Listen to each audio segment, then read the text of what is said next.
What's going on, y'all? Welcome back to Kid Taj, and yeah, I'm pretty excited about this video I'm gonna do today. A while ago, I made my by far most popular video on YouTube. This thing has something like 16,000 views right now. I put it up a couple of weeks ago, and it just went crazy. Talked about how good Giannis Antetokounmpo is, how to evaluate how good he can be, stuff like that, and that shit went nuts. And really, it was based off of the fact that he got a big contract. And this year, I'm going to do the same thing with Devin Booker. Now, nothing extremely crazy is happening with Devin Booker, except maybe his recent outputs or what to think of how good this guy is. By now, if you are an avid NBA fan, you should know that Devin Booker is one of the up-and-coming NBA stars in the NBA. Not necessarily a star yet in his career. Remember, he plays for a team in the Phoenix Suns that is not exactly stacked, not exactly well functioning or well run, but the point is this guy has so much talent and so much potential to be something huge in the NBA for years to come. Now, let's talk about who Devin Booker is. Booker is a 6'6" sharp shooting guard who put up numbers of about around 14 points, 2.5 assists, 2.5 rebounds in his rookie season. Doing all of that in just, I'm trying to find, so he was playing about 28 minutes a game, but you guys would want to know that Devin Booker was really progressing extremely well last season. I mean, his second half of the season, as opposed to the first half of his season, it was just miles better. In fact, in his month of March, he put up averages of 22.5 points, 5 assists, and 3 rebounds, shooting 43% from the field. And his three-point percentage wasn't very good to end the season. He wasn't the most efficient three-point shooter throughout his first season in the NBA, but he has potential to grow in all areas of the game. He was picked 13th overall by the Suns in 2015 and is already impressing as a future star. Now, I'm talking about Devin Booker because just recently, actually, in a preseason outing against the Portland Trailblazers in Portland, it was a loss. Remember, it's a preseason game. The coaches aren't really playing to win. The rotations are probably not exactly what would be ideal in terms of, trying to get a W night in, night out. It's the preseason. We just want to see how guys play, how much better guys have gotten, evaluate the performances. Devin Booker, I think no one's even done this yet. I don't think anyone scored as many points as he scored. In 30 minutes, he dropped 34 points, had 5 assists, and 3 rebounds on 15 of 23 from the field. He made 15 shots. That's just not something we see. And this is a young guy. I don't know if y'all know, but this guy's 19 years old. 19. He was the youngest rookie last year. And he's already proving how mature, how ready he is to carry a load. Remember, last season he was playing extremely well towards the end. He came in the Summer League. I don't know if y'all know about this, but Devin Booker played like a game or two for the Summer League, and he just dominated. He's only 6'6", and he's not the guy that comes across as super strong, but he was babying people in the Summer League, and he was having like games where he would drop like 28 points and have 8 rebounds and 6 assists or something like that. Like, he was just going nuts. He was like LeBron out there in the Summer League. So obviously he knows how to dominate a game at a lower level. Now he comes into the NBA. He has 2 probably pretty solid first 2 preseason games. Doesn't really shoot all that well. He has 19 points in the first one, 13 points in the second one. He gets to the line well in those games, but you don't see anything special, right? You see he's averaging about 16 points, 2 assists, 3.5 rebounds throughout those first couple games, which is great because actually, he was only playing 22.5 minutes in those first 2 games. So he was really putting up the good numbers. Shooting percentages, not what you want to see exactly, at least from the field. But the point is, the guy was really producing. He was putting the ball in the basket and filling the stat sheet. And then he comes in on Friday, and he just absolutely lights up Portland for 34 points. And I was looking at these highlights. I was like, what?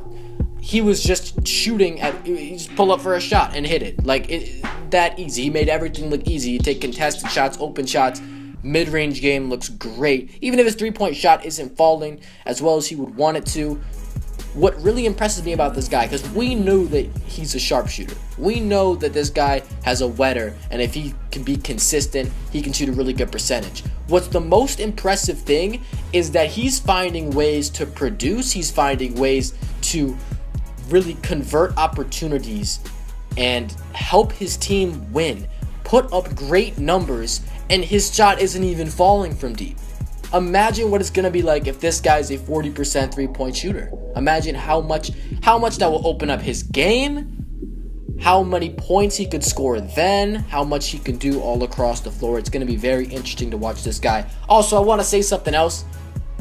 I did get a couple people criticizing me. I made these Eastern Conference, Western Conference predictions on my channel. If y'all haven't seen them, please go check them out. Those went pretty crazy as well. But I made a couple mistakes. I'm changing my mind a little bit. Things change. Things fluctuate in the NBA season. We get a lot of different outcomes. We see players play better. And I actually made a mistake because I had the Phoenix Suns finishing 15th in the Western Conference. I completely apologize for that. I think that they will be better than at least the Lakers and the Sacramento Kings, especially because they're terrible. I don't know how I could have done that. I think I just forgot about how Eric Bledsoe is going to be playing the season again. Brandon Knight, who I think they should actually trade. I think Brandon Knight they should trade him for someone to play a front court role, because I don't think Brandon Knight really fits with their team. They already have Bledsoe and Booker. Those are the two guards that you're going to use the most. Knight, if he's just a sixth man, then I guess it's okay, but I think you should want to utilize his full potential. Other teams might want to use him, as a starting caliber player. But let's talk about Devin Booker and how good he can be. So last season he puts up 14 points a game, and he only played 27 minutes, and he was getting better as the season went on. In that month of March, he put up numbers better than most players in the NBA.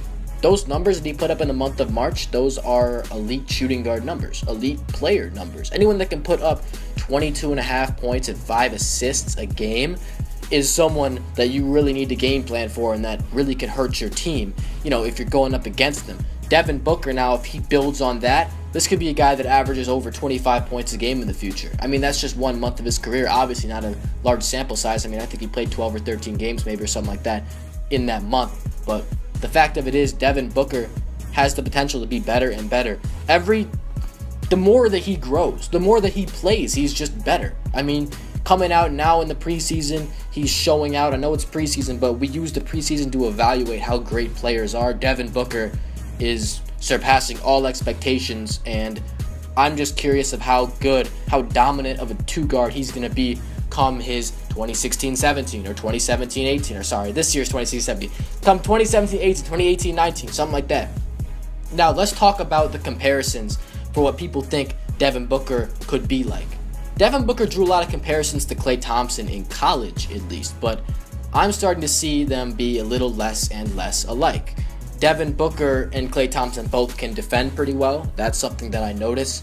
But Devin Booker really fills the stat sheet. Klay Thompson is known for being a sniper.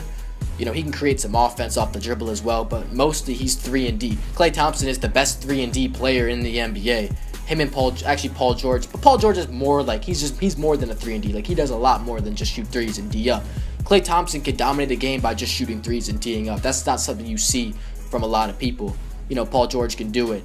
And Kawhi Leonard, but Kawhi Leonard also, he has some more traits. But you know what I'm saying? Klay Thompson has a really simplistic game where he's just shooting threes and playing defense, maybe hit a couple mid-ranges here and there, but most of all, he's going to be sniping and D'ing up for you.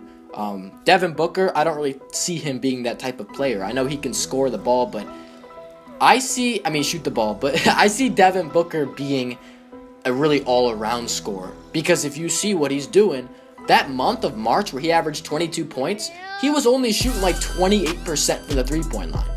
And that's bad.